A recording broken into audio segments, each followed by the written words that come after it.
सोनाली ने प्रश्न किया है कि गुरुजी, ईसाई और मुस्लिम में जो उनको पंथ विमुख होने से बचाने के लिए पादरी और मौलाना होते हैं, लेकिन हमारे हिंदुओं में ऐसी कोई व्यवस्था क्यों नहीं है जो कड़ाई से उन्हें धर्मांतरण और धर्मविमुख होने से बचा सकें? सोनाली, व्यवस्था तो थी, व्यवस्था थी और व्यवस्था बहुत बहुत अच्छी बनाई गई थी, जिन्हें कहा जाता था धर्माचार्य।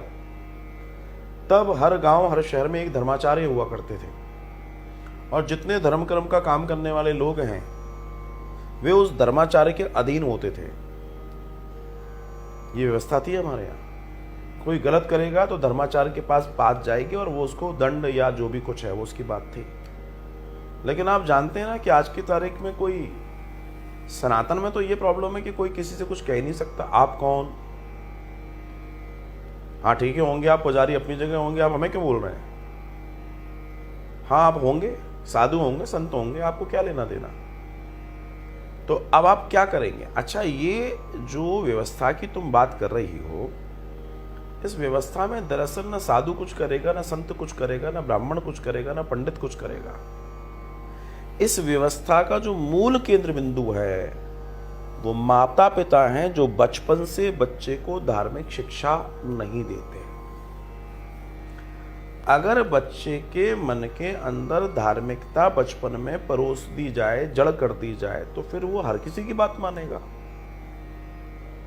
लेकिन आज हमारे ही सनातन धर्म में सबसे बड़ी प्रॉब्लम ये है कि बचपन में तो उसको ट्विंकल टिंकल सिखा रहे हैं, उसके मन में धर्म धार्मिकता की कोई चर्चा है ही नहीं। और कोई हार्ड एंड फास्ट रूल भी नहीं है। Hard and fast rule means बच्चे ने होमवर्क नहीं किया, माता पिता गुस्सा हो रहे हैं, होमवर्क करो, होमवर्क करो, होमवर्क करो। अच्छी बात है, ट्यूटर भी आ रहा है, होमवर्क करा रहा है, पढ़ा रहा है।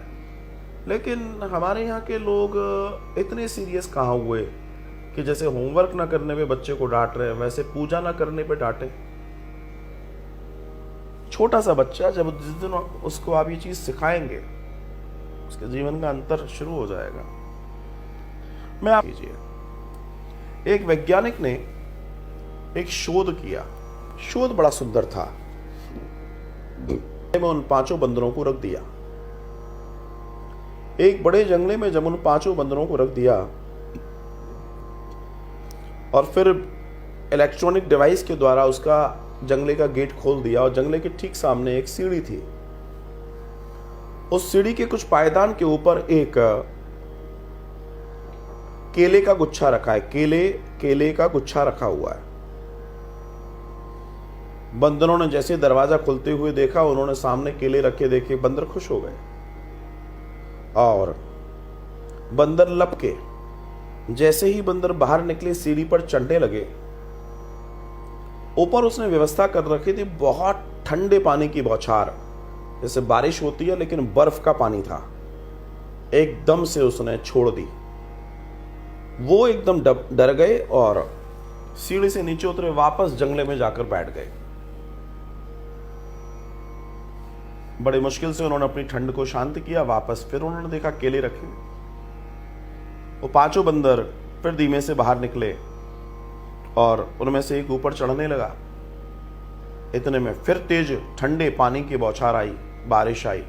वो फिर भीग गए, वो फिर भीग गए, वो फिर भीग गए। और ऐसे करते करते कि हम बाहर जाएंगे और ठंडा पानी आएगा और हम भीग जाएंगे, वो सिर्फ केले को देख रहे थे। उस वैज्ञानिक ने फिर एक काम किया। जब वो 5 के 5 बंदर जंगला खुले होने के बावजूद भी केले नहीं खाते थे, तो फिर एक दिन उस वैज्ञानिक ने काम किया। उनमें से एक बंदर को बाहर निकाला, एक नया बंदर अंदर डाल दिया। उन बंदरों में से एक बंदर बाहर निकाला और एक नया बंदर अंदर डाल दिया। वो जो नया बंदर था उसको तो कहानी कुछ पता नहीं थी। अब फिर से वही घटना घटी। फिर उस जंगले का गेट खुला। उस नए बंदर ने देखा सीढ़ी के ऊपर, ओहो, केले रखे। वो तुरंत उसकी ओर लपका और जैसे ही सीढ़ी चढ़ने लगा, वो बंदर जो बकाया 4 बंदर थे, उन्होंने उसको पकड़ लिया, खींचा, मारने लगे, तेजी से मारने लगे उसको और उसको सीढ़ी पे चढ़ने से रोकने लगे। उसने बहुत प्रयास किया पर उन 4 ने उसको अच्छे से कूटा और खींच के ले गए जंगले में। क्योंकि वो उसको केले दिख रहे हैं और उनको दिख रहा है इसके वजह से हम लोगों के ऊपर पानी डलेगा, ठंडा पानी डलेगा।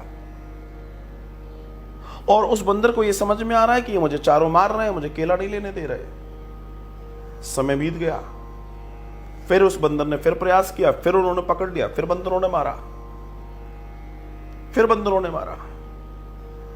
और दर्शन ये हुआ कि साहब उसके बाद फिर जंगला खुला रहता, लेकिन वो बंदर वापस ऊपर नहीं जाता।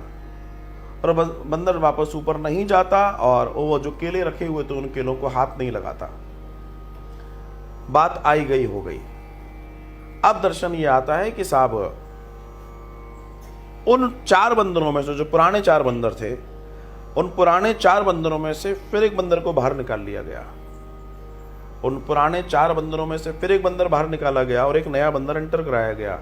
पुराने 3, ये नया 1 और इसके पहले एक नया और गया था। अब होता यह है कि वो जो नया बंदर आया उसने देखा ओहो केले, फिर उसने प्रयास किया और वो उन केलों की तरफ लपका। जैसे ही उन केलों की तरफ लपका तो पुराने 3 बंदर और वो 1 बंदर जिसको पीटा गया था और 3 जो पहले भीगे थे, वो चारों उसकी तरफ दौड़े। वो 3 इसलिए दौड़े कि ऊपर से ठंडी बारिश होगी, और वो इसलिए दौड़ा कि यहां पर इन केलों को जो भी हाथ लगाएगा उसको पीटना है, उसको हाथ नहीं लगाने देना है। और धीमे धीमे धीमे वो भी पिटा, उस बंदर को भी बाहर खींच अंदर ले लिया गया। और वो बंदर ने बहुत प्रयास किया, आखिर में उस बंदर को पता पड़ गया अगर केले खाओगे तो पिटोगे, केले नहीं खाना है। और ऐसे करके उस वैज्ञानिक ने धीमे धीमे वो पुराने 3 बंदर भी बाहर निकाल दिए और उनकी जगह धीमे धीमे करके नए बंदर। ये सारे बंदर कौन थे? पहले वाले भीगे थे, ये वाले पिटे थे, ये वाले पिटे थे। अब दर्शन यहां पर क्या है? दर्शन ये है कि ये जो बंदर पिटे और अब इनको दिख रहा है कि सामने केले रखे हैं, लेकिन केले अगर कोई लेगा तो वो पिटेगा। इनके दिमाग में ये चीज घर कर गई है। कहने का तात्पर्य, इनके पास एक्चुअल में सारी चीजें थीं, लेकिन इनके पास बुद्धि और विवेक नहीं था।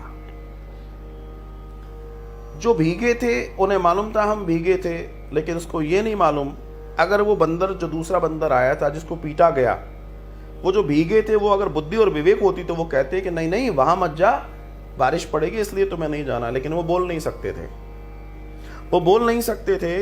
तो उनके साथ क्या क्या, दोनों के साथ घटा अलग अलग है, लेकिन दोनों एक ही स्थिति में, कोई मार रहा है कोई खींच रहा है, केले नहीं खाने।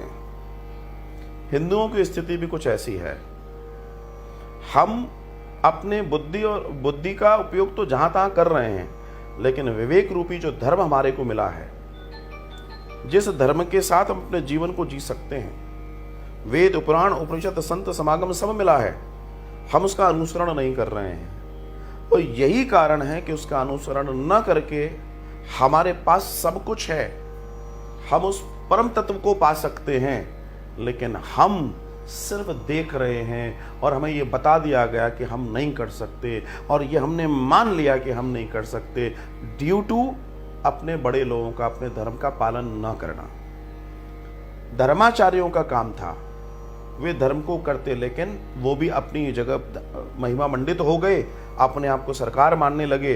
धीमे धीमे लोग उनसे भागने लगे और अंतर ये हो गया कि आज कोई धर्माचार्य नहीं बचा। नाम के धर्माचार्य, जब उसके फॉलोअर सिर्फ अपना स्वार्थ देखना शुरू कर देते हैं, तो आप ध्यान रखना वो धर्म, वो स्थितियां हमेशा के लिए समाप्त हो जाती हैं।